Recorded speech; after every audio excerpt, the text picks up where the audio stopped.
Sir ना परिचय बताइए। मेरा नाम लाल बिहारी मृतक है। मैं मृतक संघ का राष्ट्रीय अध्यक्ष हूँ, सामाजिक कार्यकर्ता हूँ।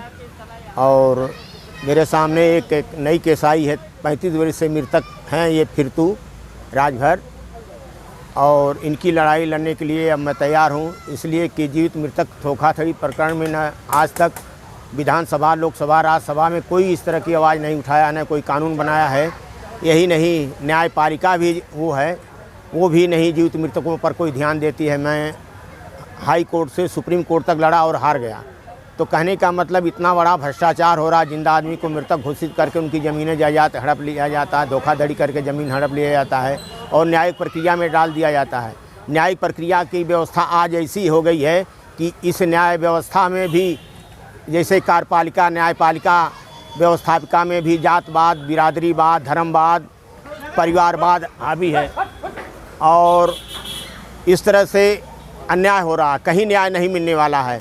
राजनीतिक व्यक्ति जो हैं कभी इस पर ध्यान नहीं देते हैं। वो हिंदू, मुस्लिम, जात, धर्म और पार्टी में हमेशा लिप्त रहते हैं और धोखाधड़ी, भ्रष्टाचार के विरुद्ध कभी ध्यान नहीं देते हैं। इसलिए जीवित मृतक जनता के बीच में आवाज़ उठा रहा है कि आप लोग अपने मौलिक अधिकारों के लिए जागरूक हों, तभी संविधान और न्यायालय का सम्मान बच सकता है।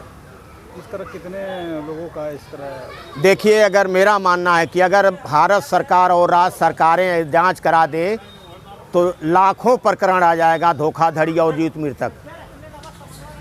इसलिए यहाँ नहीं पता चल पाता है। सारे लोग न्यायिक प्रक्रिया में चले जाते हैं। न्यायिक प्रक्रिया में 10 वर्ष, 20 वर्ष, 40 वर्ष से लटके रहते हैं। जैसे मैं 47 वर्षों से 1976 से लड़ रहा हूँ और इस साल मैं हार गया।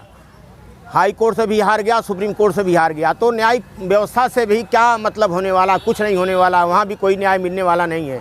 वो एक बार कहते हैं कि मर गए हैं, दूसरी बात कहते हैं कि जिंदा हैं। पहले कहते थे कि आप जिंदा नहीं हैं, प्रूफ लाइए। और जब हम लोग प्रूफ बोल रहे हैं, सामने बोल रहे हैं, तो कहीं कि नहीं आप जिंदा हैं।